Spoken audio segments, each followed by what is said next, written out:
هانتوما شوفوا كيفاش جاو، شوفوا التقرميشه، ها شوفوا التقرميشه كيفاش كتجي.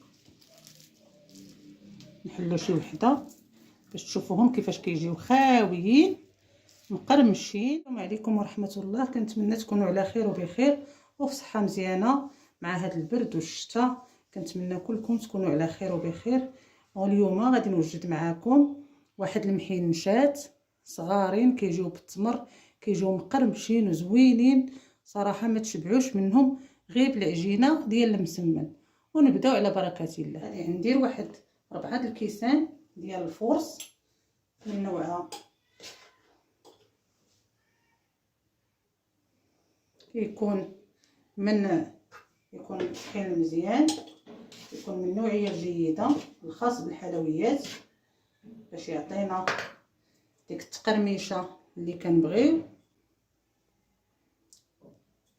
4 ديال الكيسان. ندير واحد الساشيه ديال الخماره د الحلوى من وزن 8 غرام، نص معلقه ديال الملحه، معلقه صغيره ديال سنيده، 2 معالق ديال الزيت،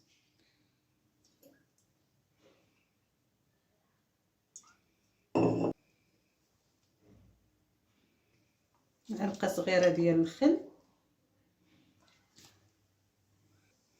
وغادي نجمع كلشي بميها سخونه. انا راه فت درتهم، درت كميه كبيره اللي كفاتني انا والعائله، ودابا قلت نجربهم معكم. مع جربتهم صراحه وجاو زوينين وبنان ولذاذ، قلت علاش لا ما نجربهمش معكم.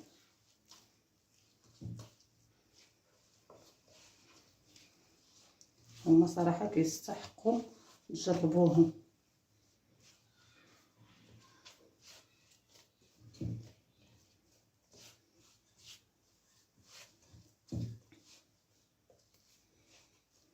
غادي نستمر، غنعجن العجينه ديالي مزيان وغادي ندلكها، خصها تدلك مزيان بحال اللي كنعجنوا المسمن. وديك الساعه نرجع معكم باش نشوفوا المراحل الاخرى. ها هي من بعد ما دلكتها مزيان، نتوما شفتوا كتجي مرخوفه ومدلوكه مزيان. ضروري خصنا ندلكوها. غادي نديرها في واحد بلاستيكه وغنخليها حتى ترتاح. وها هي العجينه من بعد ما طلقات، هانتوما شفتوا كيفاش كتجي لينه. وغنعاودو ندير لها نعاودو ندلكوها وغادي نقطعوها قويرات صغار. نتوما شوفوا كيفاش كدير الطحين، فاش كيدير هاد البويقات كتعرفوا بانه من نوعيه جيده. غادي نقطعهم دابا قويرات صغارين على هذا الشكل.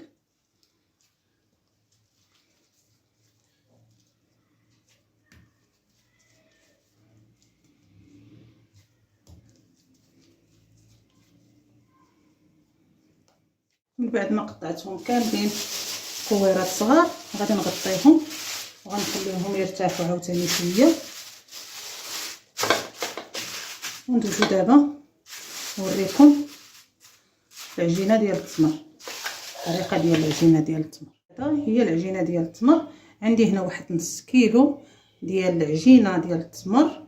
انا كان عندي التمر وغسلته وفورته وطحنته، واللي عنده التمر لا يستغلو ما يخليهش يضيع يصايبو، واللي ما عندوش راه كيتباع واجد.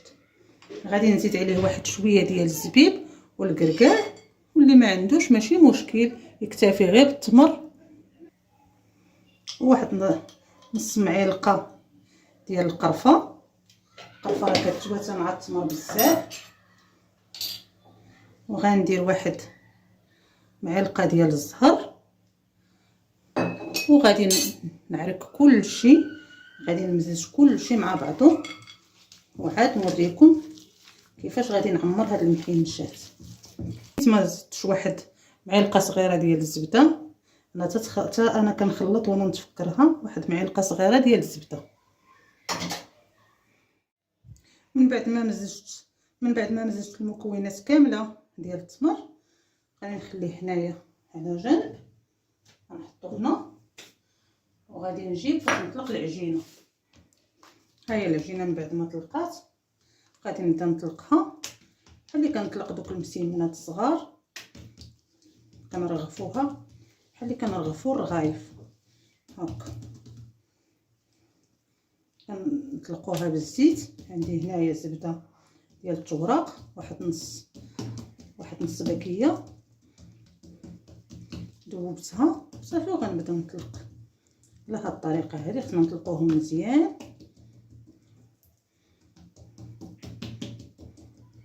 هانتوما كنطلقوهم حتى كتبان لينا الرخامه من التحت، العجينه تولي شفافه هكا. ونجيبو الزبده بالطريقه هكا. ما نكثروش الزبده بزاف بالنسبه للناس اللي ما تيبغيوش الحاجه تكون ميدومه هكا.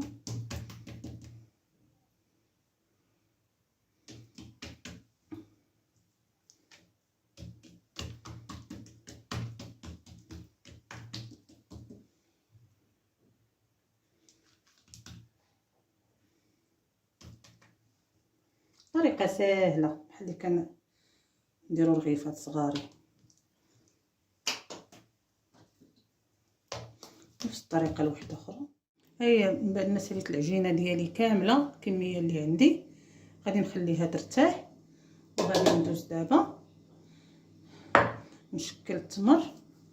غادي نديرو على شكل هكا صبيعات ولا قطبان، بهاد الطريقه هذه هكا صبيعات هكا، باش غادي نعمر دوك المحنشات ديالي باش تجيني سهله في الخدمه ملي نكون كنطويهم هكا. نصايبهم ونحط هكا. ها من بعد ما سالينا التمر شكلناه هكا على شكل صبيعات او قطبان بهاد الطريقه هذه. نخليوه وغنبداو دابا نشكلوا المحنشات ديالنا. غادي نطلقوا العجينه هكا على الطول، نطلقوها على الطول بهاد الطريقه هذه.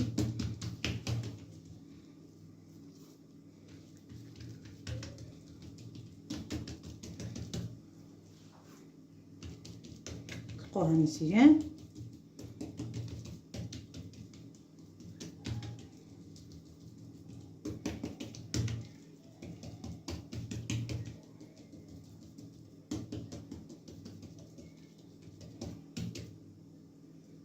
نجبدو مزيان، نجبدوها. ما نخافوش من العجينه، فاش كتكون العجينه مطلوقه ما تخافوش منها.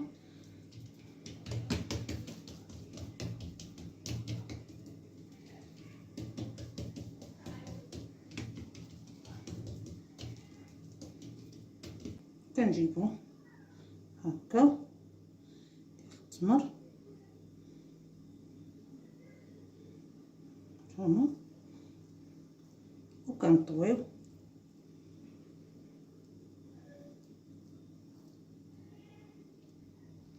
على هاد الطريقه هذه.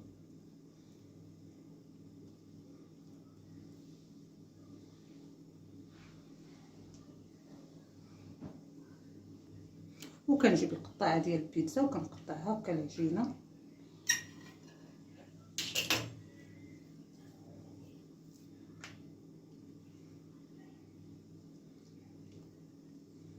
هنا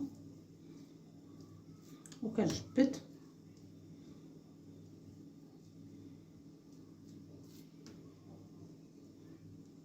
وكنبدا هكا نطوي.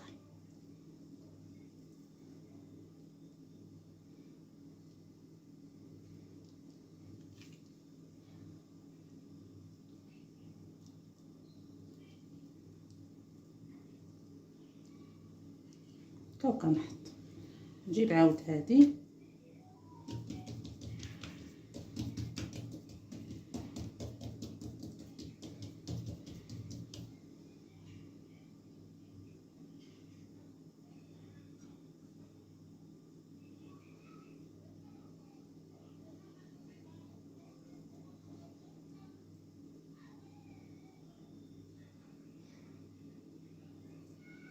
نعاود بنفس الطريقه.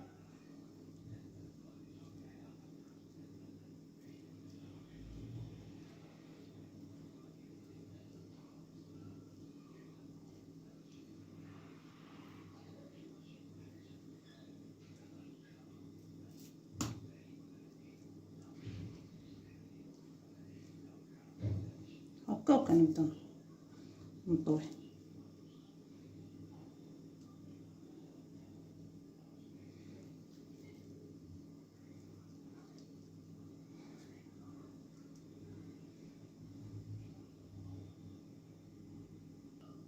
كنولي نجيب وحده اخرى. هما من بعد ما شكلتهم كاملين دهنت اللاطه شويه ديال الزيت وحطيتهم دابا باش ما تلصق لياش. انا اصلا هاد اللاطه ما كتلصق ليش، غير ما نعرف درت واحد شويه ديال الخل مع الصفر د البيض، غير الصفر، وغادي ندهنهم. دابا انا راه مشعله الفران، باش على الفران كيسخن غادي نخشيهم الفوق وغادي نخليهم حتى يبداو يتحمروا، يبدا يطلع لهم التحمار من الجناب وعاد نهبطهم لتحت.